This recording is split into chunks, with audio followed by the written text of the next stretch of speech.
This podcast is brought to you by Most Valuable Podcasts, leading the league in podcasting entertainment.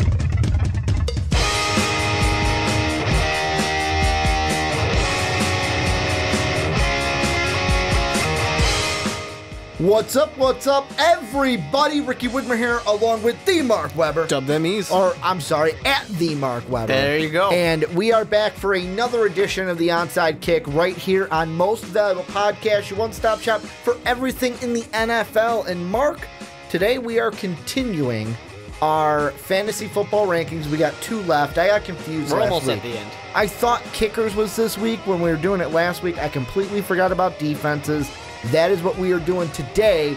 Next week, we will finish our fantasy football rankings when we rank the best position for your fantasy team. The kicker. And we look at kickers. But now, fun fact for fantasy football. All right. In your draft, if you do completely forget about defense, you'll probably lose. You will probably lose. Pro tip, don't forget about the defense. Gotta have a good one. We had one in one of my fantasy leagues when I was in college. Someone got so angry that someone took like Cam Newton or something at number 2 that he immediately, I'm going to take the Eagles. It was like when the Eagles defense was rated number 1 and he's like, I'm taking the Eagles defense. And we're like, at number 3 overall?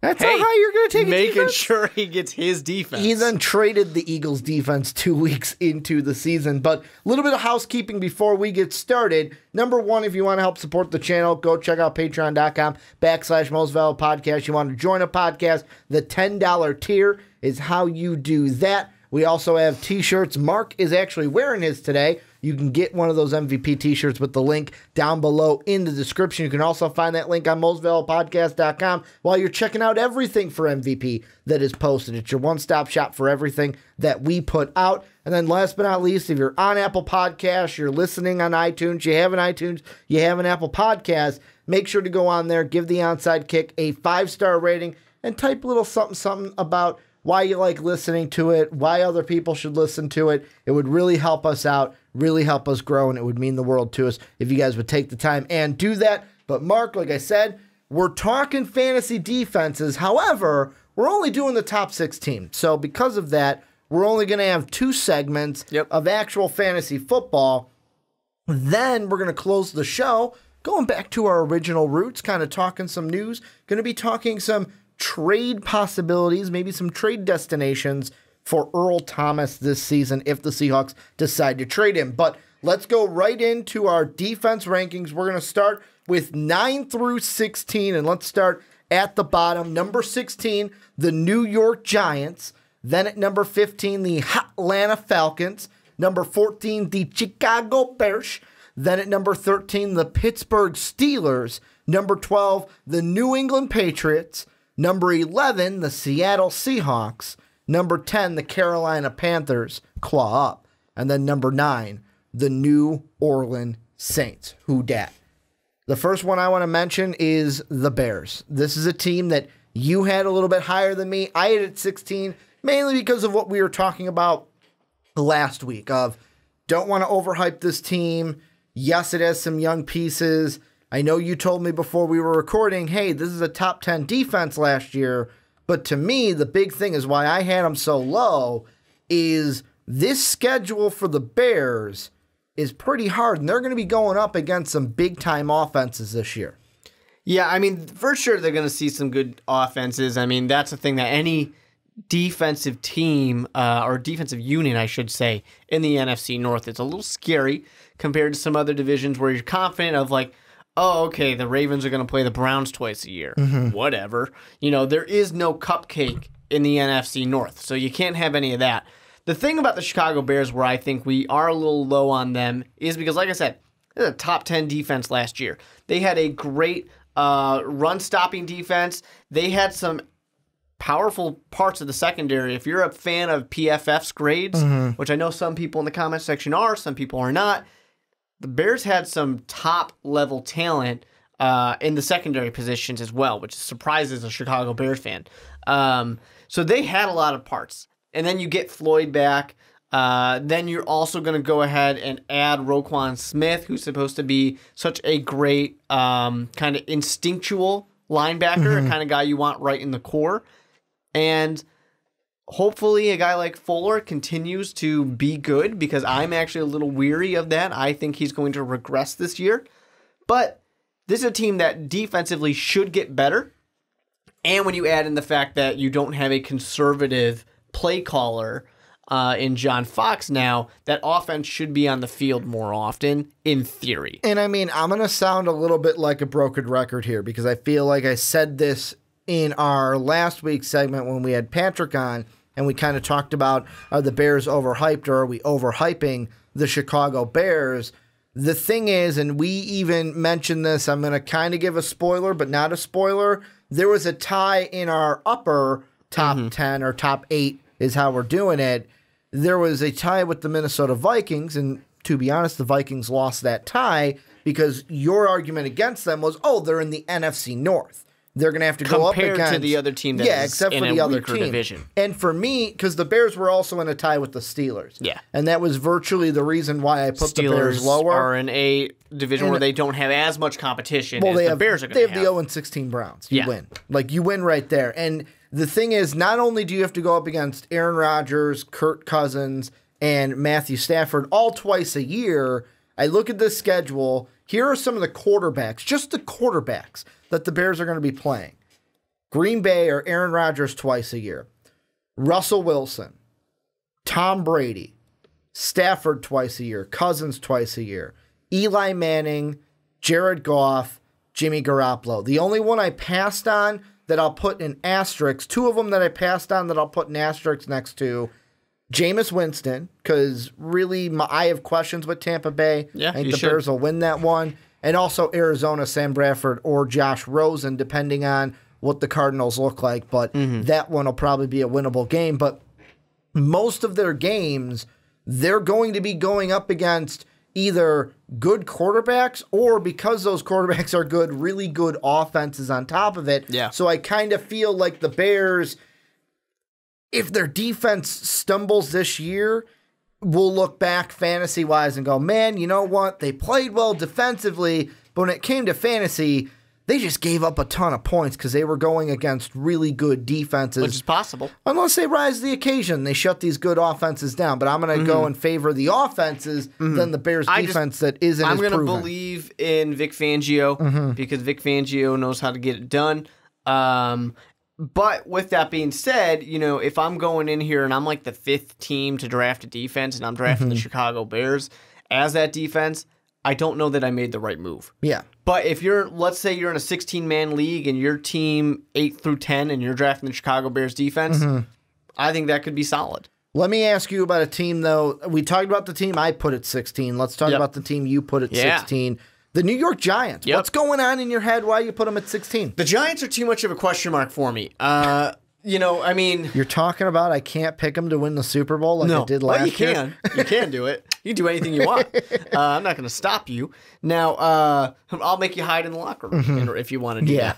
But anyways, when it comes to the Giants, it comes down to this. This defense on paper looks great, but it just doesn't perform the way it's gonna need to. And there's a lot of changes, and there was a lot of locker room issues last year.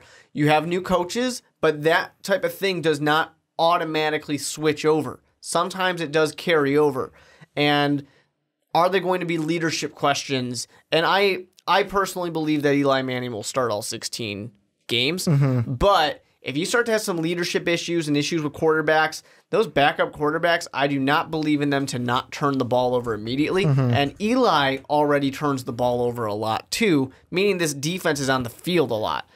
It scares me when the defense is on the field too much. I mean, for me, the the Giants are a question to me. And to be honest, to have a little transparency, it's not like I had them much higher than you. I had them at 15. Yeah. But to me, the question for them is, can this offense do enough to help out the defense? Because last year, we were saying, all right, this Giants team put a ton of money into the defense. That's going to be what carries them. Well, then on offense, you don't have a run game because you were New York. They have never had a run game as long as I can remember. Nelson and Saquon. Now they've got Nelson and Saquon. Saquon's the one I'm really excited about. Odell was injured. Brandon Marshall was injured. They were riddled with injuries on the offensive side. Then you had the debacle with Eli Manning. I said Nelson, I meant Hernandez, by the way. The thing that I wonder is if this offense, mainly now with a healthy Odell Beckham and really a now run game, because I'm hoping Saquon can be the main guy to do it both running and passing, will the offense be able to help this Giant defense enough to where it's not... Because the thing that I worry when I'm drafting a defense for fantasy is how long will this defense be out on the field? Yeah. And if it's a team where, if you're like, you know what, I'm not kind of thinking about defense in my first 8 picks, or let's say you're in a 16-team league and you're not thinking defense until later on, if the Giants' defense is on the field a lot of the time, is that then going to be advantageous to me in my fantasy? Because like, wow, they weren't a bad defense, but they were just on the field a lot, got tired, and that's where teams scored points and they couldn't get turnovers. This team gave up more points than almost everybody. I think they were ranked 27th at that. And they did not force as many turnovers as you would like. And you look at their schedule, and they were really -3 overall. There are only 2 teams on their schedule, maybe 3, that I don't think will score a lot of points. That being the Jaguars, because it's not how they're built.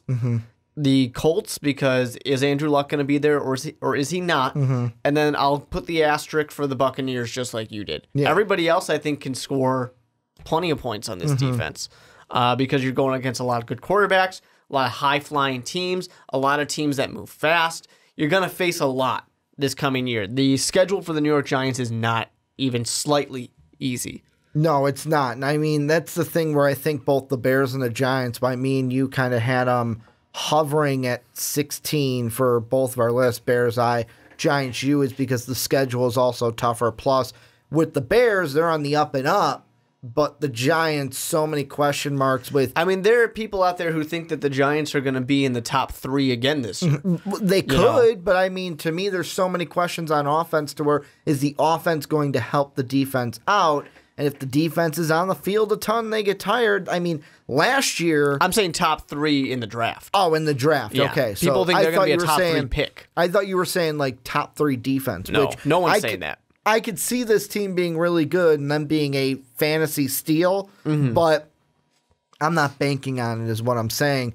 Before we head on into 8, we have 2 more teams that we're going to talk about. I'll let you pick between Seahawks and Patriots who you want to hit next. Well, I want to talk about the Seahawks because the Seahawks to me... Because we're going to talk about them later on with Earl Thomas. But the Seahawks to me are a big question in the sense that the LOB is essentially done. You know, it has kind of fallen apart. Pieces have gone elsewhere. I call it the Lassie syndrome. Take it behind back and let's end this because the LOB is dead. It essentially is dead. And you look at this team who still defensively, I mean, they're only giving up about 20 points a game, so they're still good in that case. But problems that they face is the fact that this offense, the offense is not as solid running the ball anymore. And that creates a problem for a team that is built to run the ball. When they're not running that way, that clock is not ticking. And this defense is on the field too often. And add that to the fact that Russell Wilson's going to get sacked because they didn't do anything to, once again, help him with his offensive line. They still aren't fixing that.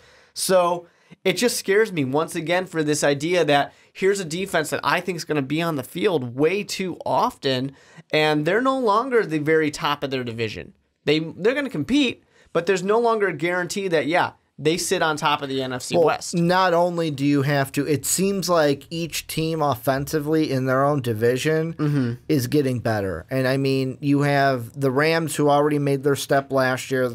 Many are thinking they're going to not only win the division, not only be one of the top 2 teams in the NFC, as Brandon talked about weeks ago on his That's What I Think, there's a lot of people, Brandon including, thinking the Rams are going to be heavy Super Bowl favorites next year. So you know that the Rams are going to come out firepower and score on you. And the Rams have always been a team that play the Seahawks tough. That, especially that first game that they play each year. The thing with this defense, and part of it is what I said about the Giants. You brought it up. The run game kind of helping out the defense? Mm-hmm. Can Rashad Penny be what they are missing to, because that's also the thing you think of. If a team runs the ball consistently, if you get a home run, that's 7 points where, all right, the more points we score, we're going to force that team to get one-dimensional in the pass game. LOB going to pick off passes all game. That just gives me more fantasy points. Or, all right, we're not hitting home runs with the run game, but we're being consistent enough to where we're having long offensive drives. My defense comes out there well-rested. LOB kind of takes over, and that kind of helped them out. The thing that I wonder with this defense is, not necessarily for this year, but for years future, it kind of looks like this team is kind of refueling that defense, because like I mentioned, we're going to talk about Earl Thomas later.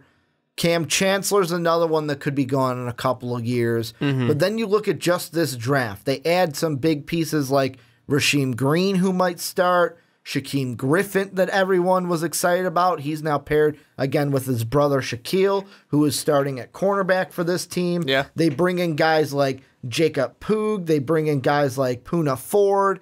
They have basically drafted a lot of guys this past draft from the defensive side of the ball. But a lot of those guys are later.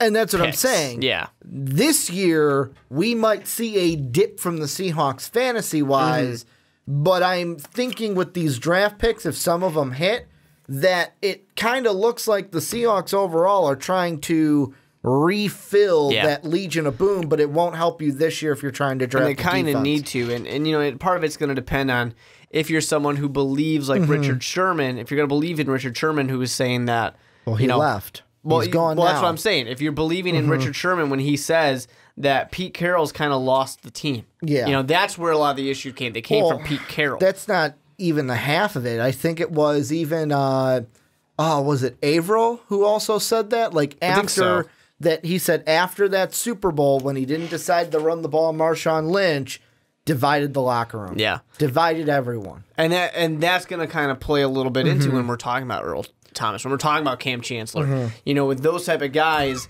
if those are the, hey, this didn't work out, I need to just get some fresh faces in here because I need people who are going to believe in me. And that was part of, I remember Richard Sherman's complaining about how Pete Carroll would just, he kept saying the same stuff. And he's like, after a while, I've heard it already. Coach isn't telling me anything new. You know, and that's led some other people to speculate of, oh, maybe that's why he was so much more successful. Well, I shouldn't say more successful anymore because he is a Super Bowl winning coach. But that's why he was so successful in college, because guys came in and out the door so quickly. You know, and I'm just putting that out there in the sense of if people are questioning Pete Carroll's leadership and if that's going to continue later on. The last team we'll talk about in this kind of section before we move to our top 8, the New England Patriots. And the reason why you wanted to mention them here for defense is Matt Patricia's no longer there. Yep. A lot of people, like you said before we started recording the podcast, were saying that many people think of Matt Patricia as that mastermind behind the Patriot defense. The thing is I look at the Patriots right now and their coaching staff. For offense, they have an offensive coordinator down. They have Josh McDaniels down. Yep. But when I look at their defensive coaches, they've got a linebackers coach. They've got a defensive line coach. They have a cornerbacks coach. And they have a safeties coach. And you might be telling me, well, Ricky, that's great because those are all the coaches you need on defense. But there's one that seems to be missing, defensive coordinator. And that's because one of the things that it looks like that tells me is that Bill Belichick is going to be double dipping. He's doing it himself. He's going to be head coaching and defensive coordinating. Which coaches do. It's not like it's not heard of. Is that going to play into how the Patriots defense performs this year? Being Bill Belichick double dipping compared to having a guy like Matt Patricia cover all the roles. It certainly could. I mean, and it's going to depend a little bit on those other guys. There's certainly going to be more asked for the position coaches now. And, you know, what really mattered for the Patriots defense?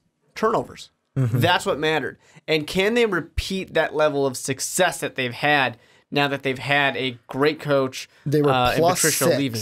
They were +6 last year in the turnover game. They had 12 interceptions on defense, 6 fumbles. That was 18 total last year.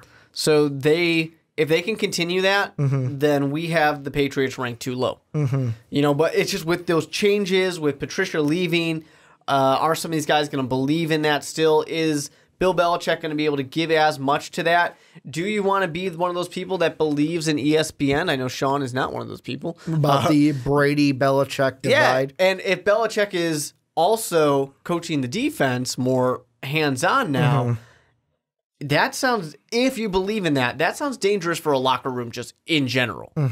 Because you've got Tom Brady and Belichick, and how many of the players are going to be behind Brady? How many of them are going to be behind coach? I'll be completely honest. When I hear ESPN kind of start to bleed that out, like I think on NFL Live either today or yesterday, they were talking about, oh, will we see a divide, like the divide that's in the locker room, will we see that spill out into the field? And I don't think so. If there is a divide in the locker room between Belichick and Brady, I think that both are professional enough to have it not affect them on the field this year. And one of the reasons, how I've always seen the Patriot... they did just make a Super Bowl. Yeah.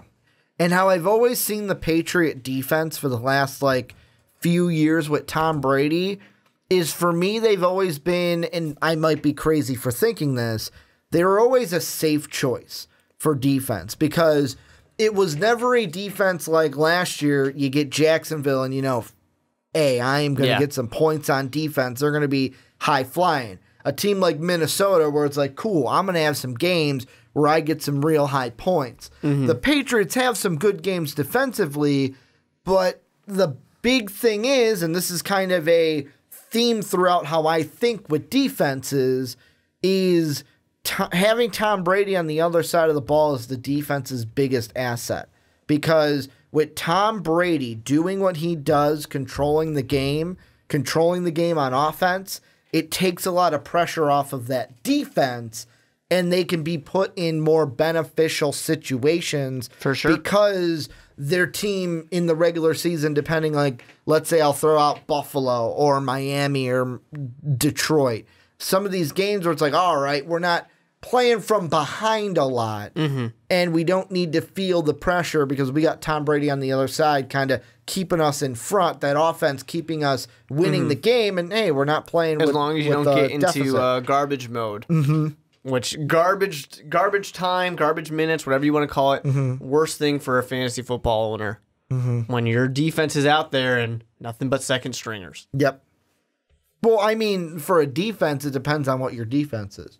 If the defense is going to be getting interceptions from those garbage time players, no, then when sure. you got those second string garbage time, typically usually means the second stringers are out there, so they're not going to be getting turnovers. They're going to be giving up that's points. when that quarterback suddenly gets a touchdown or two. Yeah, and it doesn't matter because they were down by 30. But it could knock your defense down 3 points, which could hurt you in the end. The thing that I think we're not hitting with these, and for me, really. I wish we could talk about this more on this side, but basically they just changed the kickoff rule. So for me, people are going to say, guys, it's special team also. Yeah, there might be a kick return that helps you out. Might be a punt return. Kickoff anyways. But it's with the new, I hate the new rule for kickoff. I'm not saying that I love the kickoff and I think that don't touch the kickoff. For me, I'm all for that American Football League, whoever is the commissioner or owner of that when he was on the Dan Patrick show. The Alliance? That one, where he came out and said basically you get the ball at the 25 or you get the ball at the 30, and if you want to onside kick it, basically you have a 4th and 10. If you complete, I like that situation compared to a kickoff, but I do understand. I would rather have a kickoff, but my point on the kickoff for the NFL at this point is they're going to get rid of it, so just rip the Band-Aid off. Yeah, just get rid of it. Because of player safety. Yeah, player safety. Yeah. They care so much about player safety. But really the part of me that's I don't want the kickoff. For our audio-only people, that was sarcasm, yeah. But the reason why I don't want them to take the kickoff away is because I feel like if they do, a lot of NFL players are going to lose chances at jobs because it basically takes the bottom of the barrel and basically, we're throwing you out the window. Your 53-man roster can become about 45. Yeah, because you don't need as many guys to fill out that kickoff roster. Any team we didn't mention that you want to give some love to before we move on? Well, claw up always. But, no, for the Saints, actually. That's a team I was going to throw out. Yeah, for the Saints, they have that young defense, and people are going to remember that mistake that they made. Do you think they're still, not just the guy who made it, but do you think that defense is still thinking about that? I'm sure they are. Like thinking about it all off season? Because I would. I wouldn't let that thought leave my mind. Yeah.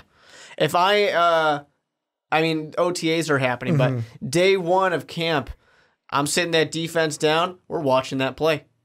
I just want them to see it. I'd watch that entire series. I want them to see it and say, so, what happened? Yeah. What went wrong? I would watch the entire series leading up to it because they had some good plays before that, and they were feeling confident, and then they just basically shit the bed, with Lattimore. Just made a simple mistake, and that's all it takes. With Williams' defense. And the thing I want to mention with them is they were a young defense. They add a pass rusher like Marcus Davenport. Don't be surprised if this defense, I know we have them in 9, so it's technically top 10. Don't be surprised if this defense does some great things this year. Yeah. And kind of almost cracks the top 5 scoring There's overall. going to be some of those teams right now that are that kind of surefire, like, don't splash on the Jaguars or the Vikings. You don't need to. You can wait. You can for get the a Saints later on and kind of get some guys at a different position. Exactly. But this is where you guys come in. Let us know what you think down below about any of the defenses that we talked from 9 through 16. Let's move on into our next. Let's finish out the, I'm not used to saying let's finish out the ranking so soon because usually we're doing 1 through 30 or 1 through 32, but with 16, you only get 2 segments. So before we get into everything, if you have not checked out our 9 through 16, make sure to check out that for our fantasy football rankings for the defenses and special teams. But let's go through our top 8, starting off with number 8, the Denver Broncos. Then at number 7, the Houston Texans. Number 6, the Los Angeles Chargers. Number 5, the Baltimore Ravens. Number 4, the defending Super Bowl champion, Philadelphia Eagles. The number 3, we have the Minnesota Vikings, my Minnesota Vikings. Then at number 2, the LA Rams. And then at number 1, the Jacksonville Jaguars. And the first team I'm going to bring up to you, and this is the first one that I just want to throw out there. Can only talk about them for a little bit because this is the extra team I threw on top, the Denver Broncos. Because for me, I had them almost the lowest out of the top 8. I think I had the Texans the lowest out of these teams. Yeah. My concern with the Broncos is, yes, they bring in Case Keenum. Yes, they bring in a competent quarterback, you could say, because the big question for him was last year a fluke or was last year for real? And the thing I wonder with this team is, with bringing in Case Keenum, for giving that offense a shot in the arm and actually giving them a quarterback, how much pressure and how much weight is going to be on this defense this year? Because if they have to carry most of the weight, I feel like this defense will not break, but bend to a major degree this year when it comes to fantasy points. I mean, they weren't an amazing defense last year. They really were not that great, but the team itself was not that amazing. They were 5-11. They did add Bradley Chubb, which is a good pass rushing. Yeah. I was going to say that I love that you talk about a player. The first one you mentioned is Case Keenum when Bradley Chubb's out there. Well, that's the headline player was Case Keenum because of the position he plays. Yeah, sure. And because of their need at that position, although John Elway's they believe in him. Their general manager. They believe in Case Keenum. And you do bring up the good point of, is Case Keenum the real deal, 1, but 2, enough to keep the defense off the field? I mean, that's been the theme of the day so far is defenses that are on the field a lot have more opportunities to give up points. Yeah, they're going to lose points for you. The Denver Broncos with Bradley Chubb, that's fantastic. I think the thing that the Denver Broncos are going to do, we're saying the Bradley Chubb like it's his defense. It's Von Miller's defense still. But they're going to sack quarterbacks. I mean, that's what they're going to do. That's where you're going to love having the Denver Broncos because they're going to get to quarterbacks. They're going to force mistakes. They will be a turnover good defense as long as Case Keenum isn't also turning the ball over too. But that secondary, are you scared of it? I know they still have Roby out there. I know they still have Chris Harris out there. Yeah. But I mean, this is also a team that traded away Aqib Talib this season and got rid of him. And I just say, look at the secondary, and I wonder, will this team just be all right, they're getting after the quarterback, and if they don't get after the quarterback, they got nothing? Well, I do think if they're giving a quarterback time to decide what to do and throw the ball, then yeah, they're going to run into issues. But, with guys, of course, like Brandon Marshall, not the one on the Seahawks now. I love when people start tweeting at him because Brandon Marshall, the wide receiver, starts playing like crap. Chubb with Von Miller, with McDonald, with Wolf, they have guys who are going to get to a quarterback. They're going to make an impact. It's not a question of can they get the pass rush going. This pass rush will be there. And it will be there to where if you don't believe in the backfield that much, the defensive backs, that's okay. They will be elevated by this great pass rush because that's how it works. Now, the problem is when they do face some of those elite offensive lines, sure, that'll get exposed a little bit with the defensive backs. But that's going to be a great thing that helps them. The problem for them is exactly what you're saying with Case Keenum, because I don't know that I believe in Case Keenum outside of the Shermer offense. Well, and the thing that helps their defense is, I don't know if it helps or hurts, but right now I look at their schedule, and I don't know how to feel about the schedule. Because first off, I'll start with the division. I don't know how to peg this division this year because, yes, if I start throwing out names, you'll be like, wow, those are some really good offensive names. But I have questions about Oakland because I just don't know what that team is going to be with John Gruden at the helm. Then I have the Kansas City Chiefs, where basically it's the same system. It's the Andy Reid system with a new offensive coordinator. And a new quarterback. But it's Patrick Mahomes, and what am I going to see out of him, the young quarterback, compared to the proven Alex Smith in KC? And then you have LA, where maybe they're poised now to take this division over. I know a lot of people think it's their division this year in a second, but I mean, I wonder if, okay, that's the toughest opponent you're going to have this year in your division. Then I look at the other games where it's like Seattle could be a tough one. You got a tough quarterback, but we'll see what we get from that team this year. Baltimore, where it's like, is that team... That game is primed to be a low-scoring game, I think. Not just low-scoring, but I prime that one as Joe Flacco's throwing interceptions, getting sacked by that defense. That's what I'm thinking. Then you could have a rookie quarterback when you play the Jets. The Rams will be tough. You'll have Arizona. I don't know how because I don't know which quarterback's going to play. I just know it's not going to be Mike Glennon. Then you have Houston Week 9, Deshaun Watson. If he's healthy in the Deshaun Watson we saw last year, that could mean trouble. Big Ben could mean trouble, but then Cincinnati's easy, Cleveland's easy for me. And then San Fran, which I'm going to throw that into the hard pile just because of Jimmy Garoppolo. This schedule could be a mix to where it's like this defense is really good some games, but then other games it's like, wow, they ran into a team, and I only got 5 fantasy points from them this week. Yeah, I mean, they're ranked as our 8th defense. For a lot of leagues out there, that is the bottom part of that means defenses. You are the last starting defense I am taking. Yeah, exactly. If you're an 8-man league. If you're an 8-man league, if you're a 10-man league, you're going, this is the bot. I missed out on most of the good ones, but at least I got a good extra running back. Yeah. 12, same thing. So the Broncos and the next team we're going to talk about, maybe when we eventually talk about the Texans, those two are the question mark defenses for a couple of reasons that we're going to get into. For the Broncos, this defense didn't perform as well as they should have last year. It's that simple. And a lot of it was a terrible offense. Yeah. So now with that being kind of fixed, and for losing, they also lost a 1,000-yard rusher. So that's important to remember as well. It's just that question mark of, is the offense going to be good enough to support the defense? Because the defense can't do it on their own. Well, the defense I want to bring up before we go on into your Texans is basically very quickly staying in the same division. Go to the other side. The Chargers. Yeah. And the big question for the Chargers, not fantasy, just overall, is have they fixed their rush defense? Have they fixed their defense against the run? And for me, when I look at this defense, I think that, A, the Chargers are primed to take over this division this year.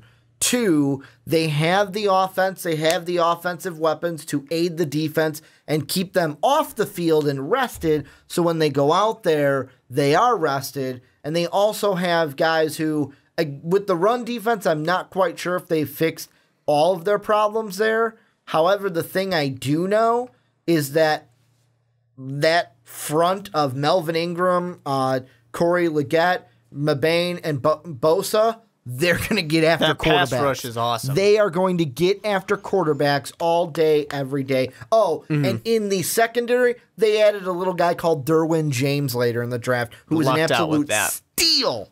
They lucked out with that for sure. Mark. I mean, Joey Bosa got 12.5 sacks last year. They already had Boston with 5 interceptions last year, so they already were doing what you want, getting to quarterbacks, getting turnovers. That pass rush was deadly last year. It should only be better. I mean, it's really that simple. It should only be better. The secondary should be better now, and hopefully this offense performs better, because when you look at teams that throw the ball, nobody's throwing the ball better than the Chargers last year. They were throwing it all over everybody. The problem was they couldn't run on anybody. Yeah. Then when you look at the defense, they didn't let anybody score on them. 17 points a game. That is fantastic for fantasy football. Now, they were not as amazing as you'd hope scoring points themselves, but these are things that should have hopefully been fixed, should hopefully be kind of redeeming factors. They hit the defensive side of the ball so hard with the draft, drafting exclusively in their first 4 picks, exclusively defense, then moving to the offensive side of the ball. So there's telling you right now, we know what we need to make better to be one of these best teams. We got Phillip Rivers. We got our running back. We've got our wide receiver. We've got our offensive line, which is pretty good. We just got to make this defense unstoppable. Yeah, and I mean, for me, because I think that they're going to, I honestly think it could turn into we look at this team and go, wow, they're 5-1 in the division. That's how, or 4-2. They are winning record in the division. Yeah. Because virtually, there's going to be 1 or 2 games that are different. Virtually, they have a similar schedule to the Denver Broncos. So the similar teams I railed off for them are the same that the Chargers are going to have to play. But I just feel like the defense is more stacked, and I feel like the quarterback is better, which makes the offense better than the Broncos, which is why I had the Chargers ranked higher than the Broncos. But let's get into the team you wanted to talk about, the Texans, which for me, the biggest shot in the arm that they're going to get this year is that J.J. Watt's back and healthy. J.J. Watt being back healthy? I don't know, because J.J. Watt gets hurt a lot now. Well, I'm saying, beginning of the year, he'll be playing and not on the bench because he was injured last year. And they're a team that really didn't get to get that early young round talent because obviously they had Deshaun Watson now. Deshaun Watson's got to come back. He's got to be healthy. And so far, all signs are pointing to the fact that he will be very healthy. But this is a team that when Deshaun Watson was not there, passing game was not good. The run game was still fine. They let everybody score. And the question as is, many how points good as is they he going to be? How good is he going to be coming back from that ACL injury? Because during Super Bowl week, I'm going to say it again, I saw the interview he had with Dan Patrick, and his jeans had one of those rips right at the knee, and you saw the surgical mark right on the knee. Oh, it makes me cringe. Yeah. Oh, it makes my knee itchy, too. And I think a lot of people are going to sit there and say, I know that J.J. Watt's there. I know that Clowney is there. I know they've got a good defense. But anybody could score. I could score on this defense last year. You want to know something that's funny, too? If they would have kept their pick, I know they wouldn't have gotten Deshaun Watson for it, so that's one thing. But if they would have had their pick this year, the defense could have gotten Denzel Ward or Bradley Chubb. Would have been nice. Would have been nice. But, I mean, But Deshaun Watson's pretty nice. So, I mean, there's that. I'm not saying they shouldn't have made that trade. Exactly. Deshaun Watson's pretty nice. Actually, in that case, they didn't have Deshaun Watson. They probably would have been even higher in the draft. Yeah. They could have gotten anybody they wanted. Exactly. But they probably still would have taken Ward or Chubb. He only played, 4 games, 6 games last year before he got injured? Deshaun I thought it was 5 or 6. He didn't play a ton of games, so they didn't have him for the whole year. No. He had enough. Maybe a quarter of the season. Enough to throw almost 20 interceptions. True. I'm sorry, 20 touchdowns. True. He played 1, 2, 3, 4, 5, 6, 7. Okay. Yeah. So he did play. He played almost half the year. Yeah. But yeah, I mean, with this team, I want to rank them high, but there was a part of me that's like you said, oh, well, is J.J. Watt healthy? Because he always gets injured. So for me, it's always this team gets injured. That kind of played into it and why I had them in the top 8, but the lowest out of my top 8 teams. Because it's like, Houston in general to me, ever since Bill O'Brien took over, has kind of been like, if there's anything to describe this NFL team, it's Murphy's Law. Whatever can go wrong will go wrong. Yeah. And that's just what happens. Like they get the worst injuries at the worst times, mainly to their best players like J.J. Watt. And are they going to stay healthy this year? Which kind of seems like some might say like, well, guys, that's kind of the cop-out way to look at it because look at like what this team will do when they're 100%, but are they going to be 100% for the whole year? And historically, we're looking at the fact that they aren't ever really 100%. So, and no team's 100%, but you guys get what we mean. The Houston Texans are one of those ones where when you look at them on paper, 100% draft them. But it comes to we've talked about it. The tolerance that you have for risk. Are you willing to risk that? Do you believe in J.J. Watt and Clowney and all these guys to stay healthy? Do you think that they will? Do you believe that Deshaun Watson's going to be healthy? Because the man is a guy who is not afraid to be hit. And those type of guys get hit a lot. So, personally, if I had the chance to draft the Houston Texans, I'm not sure that I will. I'll hesitate at least. I would. Because of injuries. I know this sounds stupid because I put them at... I had them ranked even higher than you. I had them at 5. Yeah, this is going to sound real stupid because I have 1 at 9, 1 at 8. If I'm not afraid of injuries, I draft the Texans. Let's say I'm 8th. I'm League of 8. Yeah. I'm drafting the 8th defense off the board. I would... If I'm afraid of injuries, I might take the Saints over the Texans if I'm going off of my personal rankings of like, yeah, you know what? Yeah, this team is good, but it's like, you know what? They get injured, I'm going to go with the Saints and be safe. Like, that's what it's going to be if I have to compare those. Now, if it's them or the Panthers, I'm not really high on the Panthers. I'm not clawing up as much as Mark. I'll take the Texans. It really depends who that other team is. Hell, I might even take the Seahawks or the Patriots, who I had lower over the Texans. No, I would not do that. If injuries really scare me. Yeah, it depends on if injuries really scare me when I get to the draft. Let's close this part of the rankings out with a debate. Yeah. Both you and I had the Rams and Vikings tied for second. They both had 29 points. Here's how we had it. I had the Vikings at second. No duh. I had the Rams at third. You had the Rams at second. The Vikings at third. Naturally. So what I'm going to tell you, I'll take the Vikings. You take the Rams. Why'd you have the Rams as your second-ranked defense behind the Jaguars? So the thing for me with the Rams, I mean, they made so many fantastic improvements to their defense. And their defense was already good. Without a doubt, they had a good defense. Now, the problem, of course, for the Rams that some people might be afraid of is, can this Jared Goff-led offense be as successful as it was last year? And obviously, it's not just him. This is a complete team. I look at the Rams as an incredibly complete team. Not saying that the Vikings are not, but the advantage that I see for the Rams over the Vikings, because I debated it for myself, the Rams do not play in the NFC North. The Vikings do.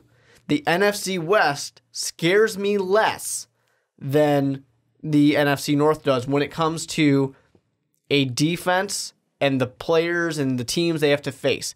Because, I look at this and I think about the fact that none of these teams were terrible last year. I mean, you can make an argument that the San Francisco 49ers were terrible until they got Jimmy Garoppolo. Well, until he played. Yeah, exactly. Until he was playing out there.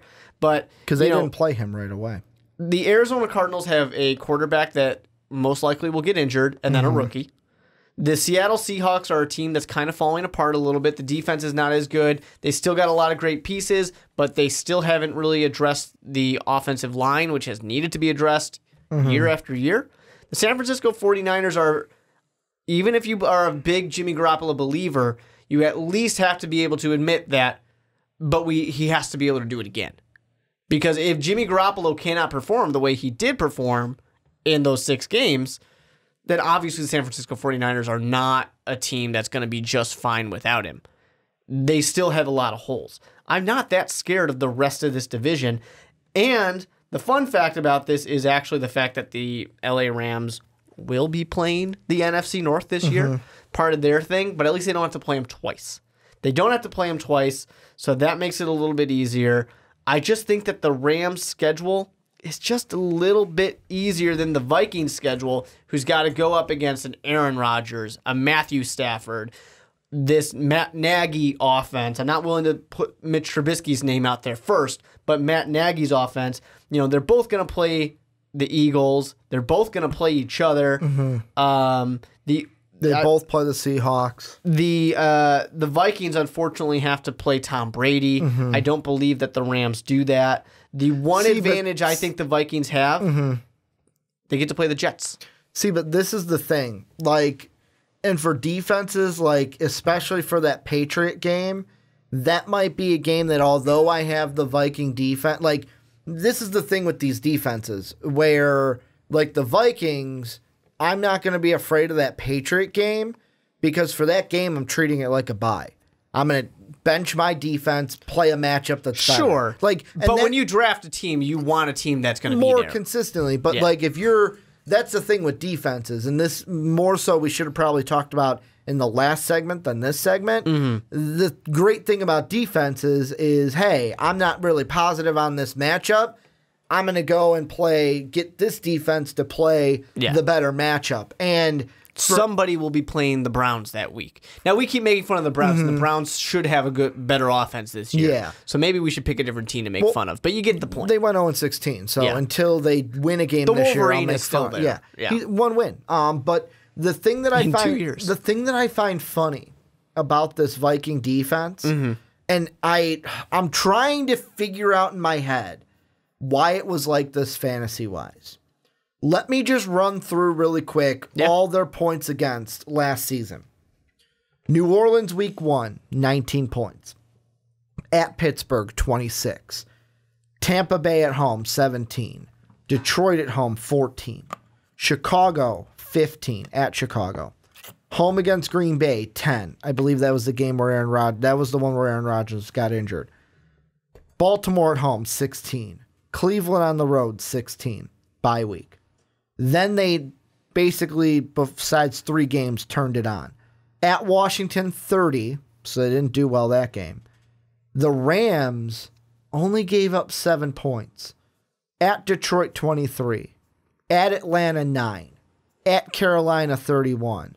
Then Cincinnati at home, 7. At Green Bay, 0. Chicago, 10. I know you could say those last 2. What were the Packers playing for? Nothing. Yep. What were the Bears playing for? Nothing. But they were playing to get their coach fired. I find it funny that this defense, you look at the first 8 games, not terrible with the points against. Not good either, though. Well, not amazing. Yeah. But, you know what? For winning games, that's keeping it to where they're trying to win games. Then it's after the bye, besides the 3 road games at Washington, at Detroit, and at Carolina, they didn't let a team score above 10 points against them besides those 3 games. Sure. So, to me, I wonder, and the thing I was trying to get through my head and kind of think about, but I don't really know if the numbers back this up, but I'll throw it out anyways. Could it be that by the time we hit the bye, Case Keenum was our established starter? I think that helped. And that's when he really got on his roll. The other thing of it, too, but you also put it out there of teams like the Green Bay Packers and the Chicago Bears weren't playing for anything here. So there's a little bit of that. Green Bay in that last game didn't have Aaron Rodgers. Yeah, exactly. But they did have Aaron Rodgers kind of in the first one. They only scored 10 points. And kind of. Three INTs that game. He gets himself hurt. But, 3 INTs. With the Vikings and Case Keenum, they have this dink and dunk kind of offense that Shermer loves. I don't think you're going to get that. You're going to get an Eagles offense. You're going to get something that looked like Carson Wentz last year. Let's move the ball down the field. Now, not Chip Kelly. Let's move the ball down the field, but faster. But the flip side is, to be fair, the Rams are that same kind of offense with McVay. It's we're going to score a lot of points. However, and here's the thing I want to throw out is last year the Rams scored, 153 total points. The Vikings had 128. And I'm looking at ESPN. The reason why that they are that far apart is some would say, Ricky, the Rams scored so many points. How could you have the Vikings even close to being second?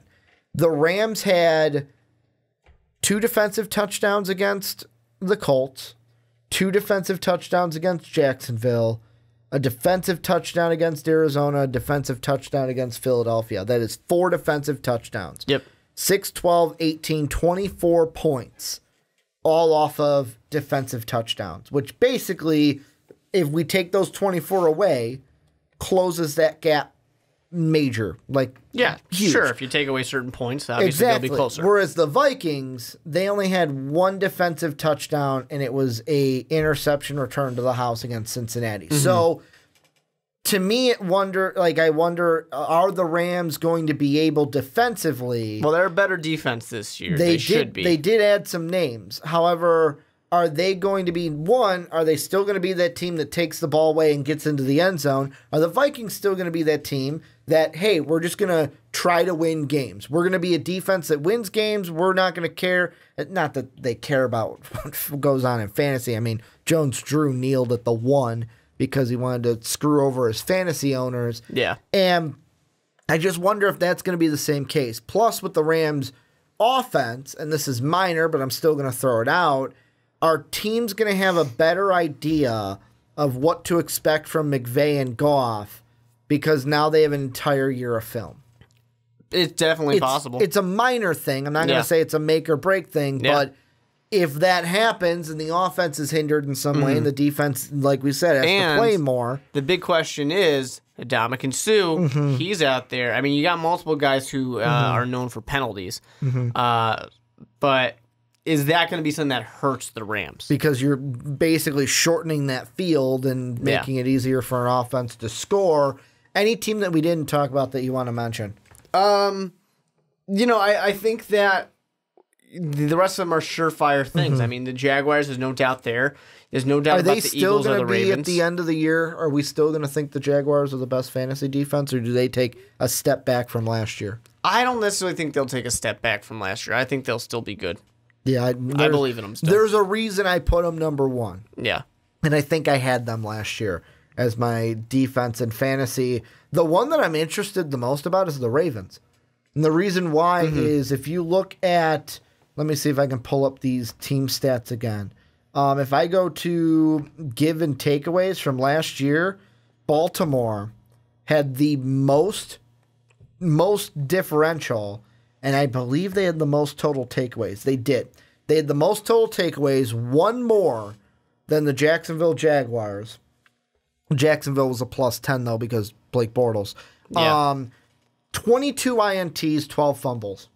Whereas Jacksonville had 21 INTs, 12 fumbles. So that is one where people might be saying, guys, you might be criminally low on the Ravens defense. But what are we going to expect They're from number that 5. team? We're not low on them. Hey, if there might be someone that has them higher than the Eagles, has them higher than the Rams or Vikings.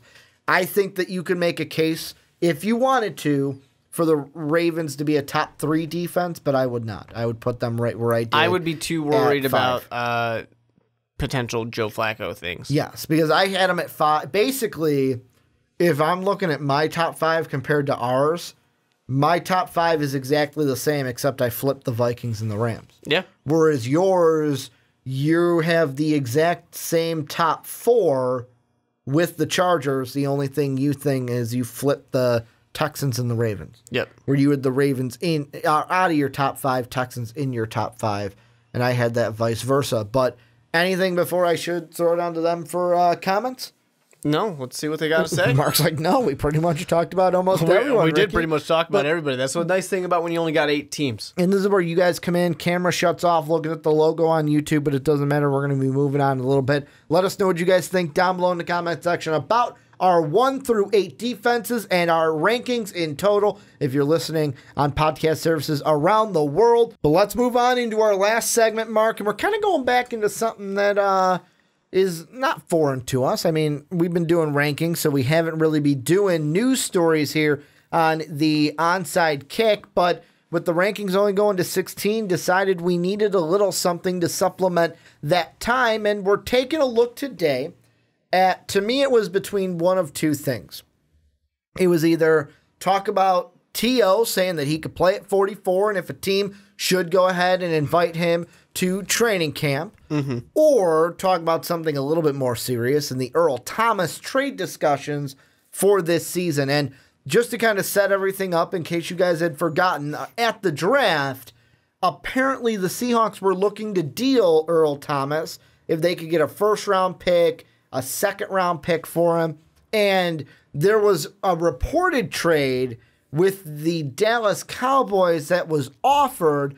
Dallas called, they offered the trade, Seahawks never called them back, so we never got to see what that trade would have been. I think they said it was a Dallas second-round pick. But the thing I want to ask you, Mark, is Earl Thomas, Seahawks have kind of dove into trade discussions earlier with him.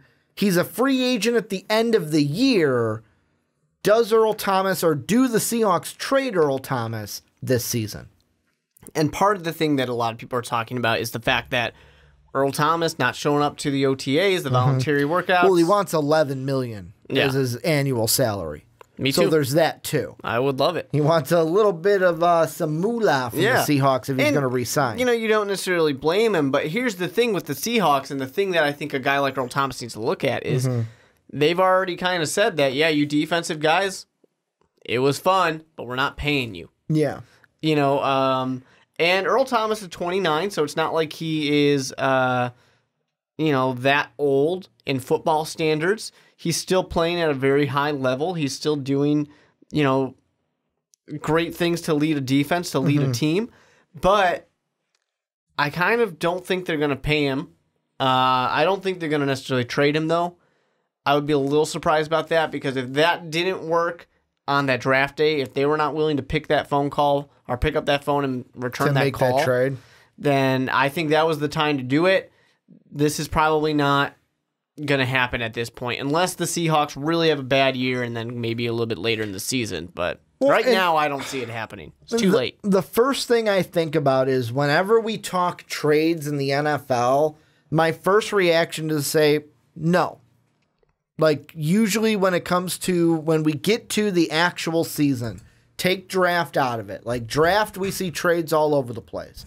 But once we get to the actual season, no one trades. Like, it's one of the things where me and you always joke around, where we get to the trade deadline. It's like, oh, should we talk about the trade deadline? Not really, because no one's going to get traded. We can talk about people moving, but no one's going to get traded. Like, it's not like, I feel like baseball is the most activity. Hockey is the second most activity. Yep. Basketball is the third most activity. And then there's football. Like, no one gets traded at the trade deadline in football. So for me, I don't think that Earl Thomas is going to get traded this year. If I had to put my money on it, I would say that he plays out this season. At the end of the year, hey, I want $11 million. The Seahawks go, thanks, but no thanks, and they let him walk. Yeah. But there's always something in the back of my head that if, let's say, the Cowboys, I'll throw them out because they offered before. Let's say they get some injuries on defense, get some injuries to that secondary. Do these talks resurface and the Seahawks closer to the deadline think about it and pull that trigger? It's certainly possible. I mean, they've already had some kind of rumors out there that the Cowboys are still interested in him, and they still are going for it. Yeah, I agree with you. Why not? Especially a team like the Cowboys that really could use a great safety weapon like Earl Thomas for sure. There's no reason not to go for it. And that's a good team that will only be kind of that much closer to being that true Super Bowl contender with him. Honestly, though, when I'm thinking about it, I really can't think of another team that's going to make a trade for him and then have to re-sign them themselves. You know, I think about the teams that are those Super Bowl contenders right now, and I'm thinking which one of these teams absolutely is devoid of defense, you know, a team that has to go and make this splash. And I don't think I have somebody. I don't, besides the Dallas Cowboys, I don't know that I can think of somebody who needs to do it at that 1 year rental price where it's going to be worth a second round pick to you, and then you have to go re-sign him yourself. And he's asking for $11 million. Well, the Cowboy, that's why to me, if there's any team that's going to do that, it's the Cowboys. Like, look at this. The Cowboys took I'm going to say a flyer. They signed Greg Hardy for a year after he got released from Carolina. That was the year when we did the whole weekly previews that Sean would basically, for the preview, say F Dallas, and that would be the entire preview because of our stance on Greg Hardy and what he did. But, I mean, they've done it in the past where Jerry Jones has mostly free agents. I'm going to dish out the money for you, even if I'm bringing you in for a year to help this defense and give for that, Greg Hardy, your pass rush talents to help us win games. So, for me, I feel like where the Cowboys are, that is why this trade would work, is because their MO is, I don't care if I'm only using you for a year, Earl Thomas. Yeah. If you help us win this division, if you help us get back to the playoffs, then I can see them making that deal, because the Cowboys don't really, like, their ownership doesn't really think about long-term in that sense. Definitely. They think about what's going to help me this year, and they might be pressing a little bit because the Eagles won the Super Bowl. It's possible. The only other thing that maybe somebody could try and convince me for, and I say maybe I'm emphasizing maybe, the Green Bay Packers. All right. Because of the fact that they made a point this year to say, we are helping the defensive backs. I don't necessarily know that they've got room, but Earl Thomas over Josh Jones, I think I'd take that. I don't know about over Clinton Dix. But are they going to be the team, like, are the Packers going to be the team that wants to... They don't make big moves. They don't make big moves. However... But they don't need that second round pick. Let's put it this way.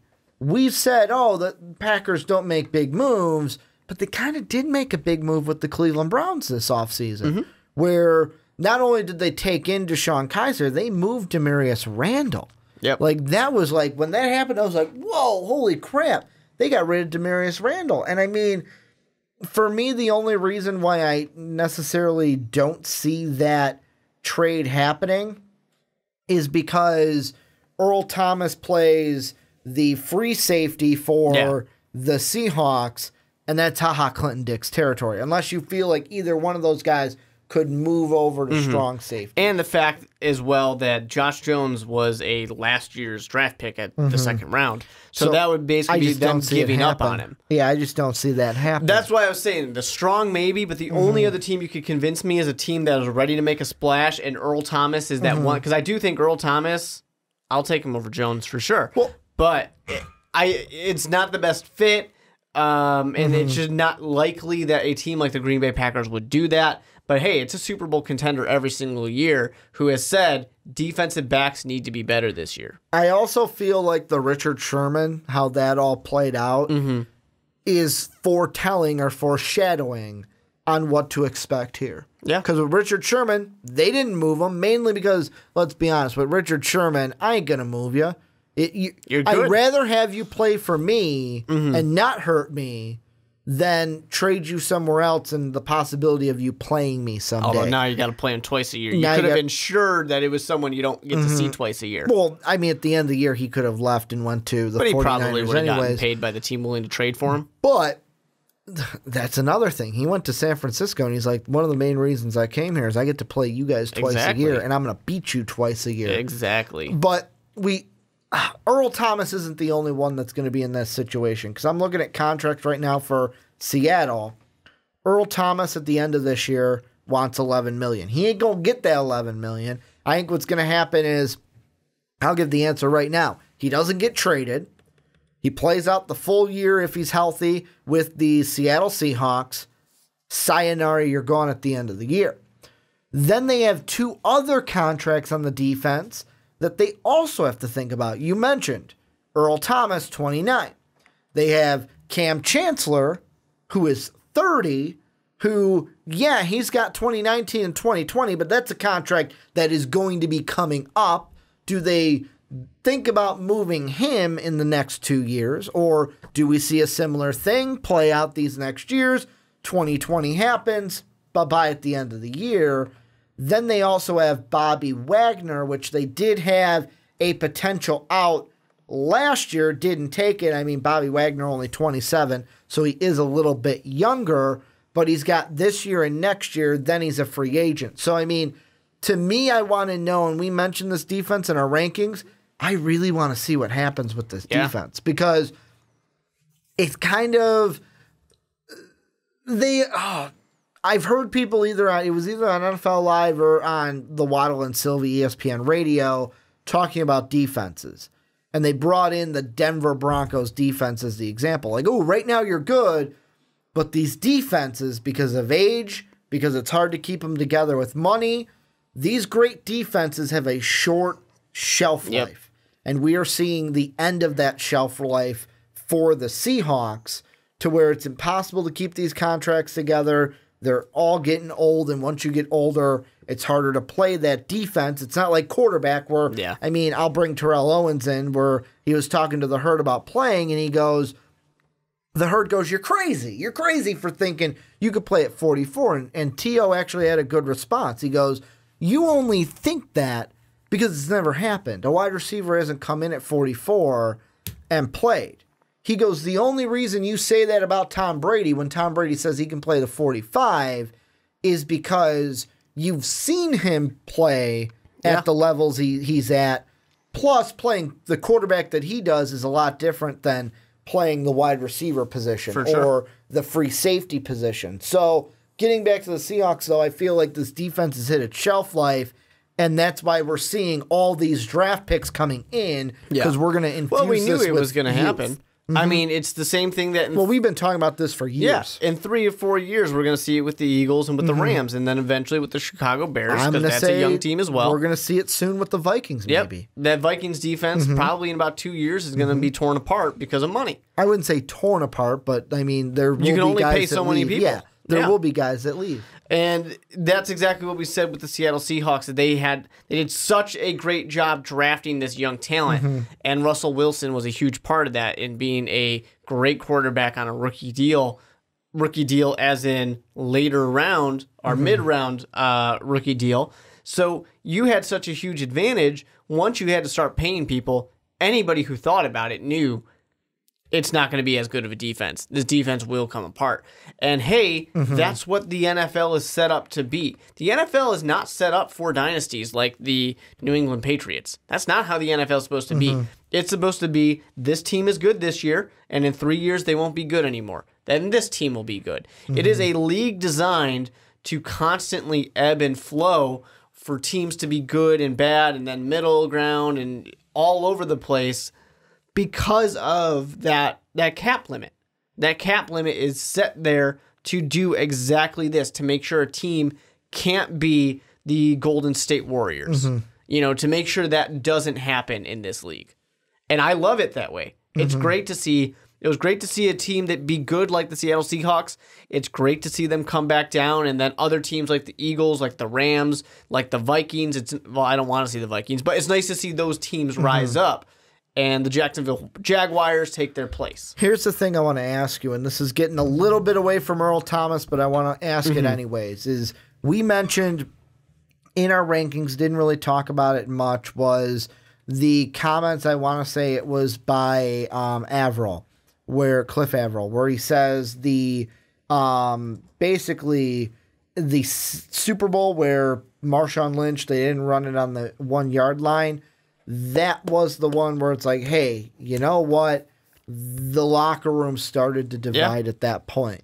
The thing I want to ask you is with Pete Carroll. Let me exactly look at when he came in exactly for the Seahawks. I'm going to pull that up really quick. So he came in 2010. He's been there for 8. Wow, this is going to be his 8th season. Yeah, it's been a long time. With the Seahawks. And this is with his playoff and Super Bowl. Let's see. He's been to, in that time, 1, 2, 3, 4, 5, 6 playoffs. He's only missed it twice. and he's been to 2 Super Bowls back-to-back, 1-1 in both of those. The question I want to ask you, how much further do you think Pete Carroll will be the head coach of this team? Are we beginning to see not just the end of this defense, but the end of Pete Carroll as the Seahawks head coach? To me, it really comes down to how he does with another group. Because he essentially came in and he had to build this back up, and he did a very good job at doing it, but he also had a little bit of advantage. He was just in the college world. He knew what a lot of those guys were like. He built this young team. Now this team is older. Can he build another team? I would say Pete Carroll's earned himself 4 or 5 years to do that. I think he's earned himself plenty of time. Now, if I am some fan of the Seahawks or someone in the organization, I want to see us get back to the NFC Championship game sometime very soon. You know, I don't want to be this team that's one and done out of the playoffs or anything like that. I want to say I think we're still good, and they are still a good team, so we should be able to still be competing. But I do think that he has this opportunity to build this other team, and I think he's doing fairly well with it so far. The question is just, is he going to be able to do it again? And if he can, he keeps going for a while. If he's not going to do it, then he'll probably will end up getting replaced. Well, and the thing that really helped him his first year... And he's also an older coach. That's relevant. Well, because he not only coached with the Patriots, he coached a while at USC. Yep. Now he's coached for a while in Seattle. The thing I was going to ask you, the thing that kind of helped him was, although his team went 7-9 in that first year, do you remember what happened in the playoffs that was the 2010 playoffs? I think it was 2011. That was beast mode. Season. It was. They beat the Saints. So that was, and also I wish I still had the audio clip, because back in that day I was still in college doing college radio, and me and my co-host for that night, week before the wild card games, we were talking about this game, and I said, hey, you know what, I think don't count out the Seahawks. And he blatantly said, this was also the same year I made a bet with my other co-host, that he said Jacksonville would make the playoffs. I said they wouldn't. Jacksonville missed a last-second kick against the Colts, which would have sent them to the playoffs. The bet was I got to shave his head on the air, which was great.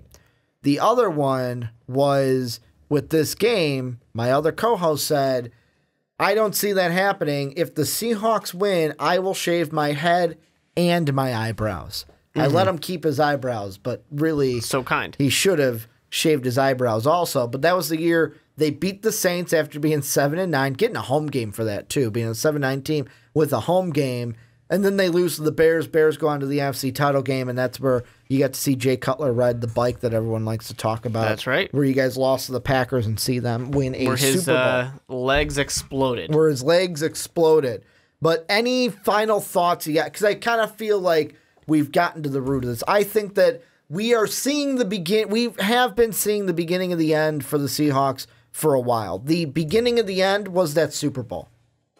Because, yeah, it's a great run. You got to 2 Super Bowls. You knocked off one of the top 2 quarterbacks in the current NFL in Peyton Manning, with Tom Brady being number 1. But you couldn't knock off number 1 because your head coach didn't want to run the ball with your best asset in the backfield on the 1-yard line. Don't really know what was going on there still. You wanted to surprise him. That was the beginning of the end for this team. I feel like we're seeing it now. Richard Sherman gone. We'll see Earl Thomas gone via free agency. Then we'll see Bobby Wagner gone. Then we'll see Cam Chancellor gone. And eventually either A, Pete Carroll will leave on his own, or he will be fired and they will move on to the next coach. Any final thoughts before we end this podcast? Only thing worth saying is, good on the Eagles. They got uninvited to the White House. It's for a funny thing for a team that not a single player on that team in the regular season or the playoffs knelt during the national anthem. Not a single one. They did. Only in the preseason. And that player got cut. I thought they had the... I think they were an arm-in-arm team. No, the thing I thought they did was, I thought they had, I can't remember his first name. I believe he was one of Howie Long's kid, where he had the one where one of his teammates knelt. they really ragged on him, and then the next game he had like his arm around his shoulder. I believe that might have been what happened in the preseason, but my understanding, comments, feel free if we're wrong, my understanding is during the regular season and the playoffs, not a single one of their players did. I believe that they were an arm in arm or an arm above each other. Either way, with that being said, we have not talked about, and we're not going to probably talk about it now, the national anthem thing right now. No. But if you want to hear about that, Brandon did a full video about it. And he did. The only thing worth saying is this proves the point still of the NFL wants this to go away so badly, and they're failing miserably at making that happen. And part of that, of course, is because the president's going to tweet about it, and he's going to uninvite the Philadelphia Eagles there. They weren't going to go anyways. I found it. You're right. It was an arm-in-arm thing. It was long, but it was one of those. I can't remember who he had in front of him because at numbers, I don't memorize the Eagles' it's not numbers. your team. Yeah. It was guy in front, fist up like this, long in the back with his hand on his shoulder, but they were standing. And, and that's a team that did it for their own reason. It's only worth mentioning because I do think it's worth mentioning that the NFL is trying so hard to bury this. And but they seem to can't. They can't. And honestly, if they had ignored it and they didn't make their policies, they didn't do whatever it was. It just would have faded away. But now it's still being talked about. Which is, and the only thing I'll say, which could be a good thing because keeping the spotlight on it, what all of this is, how this all started isn't going away. Which is good in that case for sure. But yeah, the NFL wants it buried, and the NFL is doing everything wrong to do that. Well, this is where you guys come in. Let us know what you think about the Seattle Seahawks, about Earl Thomas. What's going to happen? Will he get traded? Is he going to leave at the end of the season? Do they give him the money? Like, you could have that thought, I guess. Do they give him the money at the end of the year? What's going to go on with the Seahawks? What do you think down below in the comment section? Also, a little housekeeping to end. Patreon.com/MostValuedPodcast. If you want to support us, that link is in the description. Also, if you want the shirt Mark is wearing, make sure to check out the store link in the description. You can also get it at MostValuedPodcast.com. Also, you can catch MVP each and every day. And then also, if you're on Apple Podcasts or iTunes, make sure to go give the Onside Kick a 5-star rating. And then also go and write a little something about what you liked about it, why other people should check us out. But thank you guys for watching on YouTube. Thank you guys for listening on podcast services around the world. And as always, have a good day, everybody.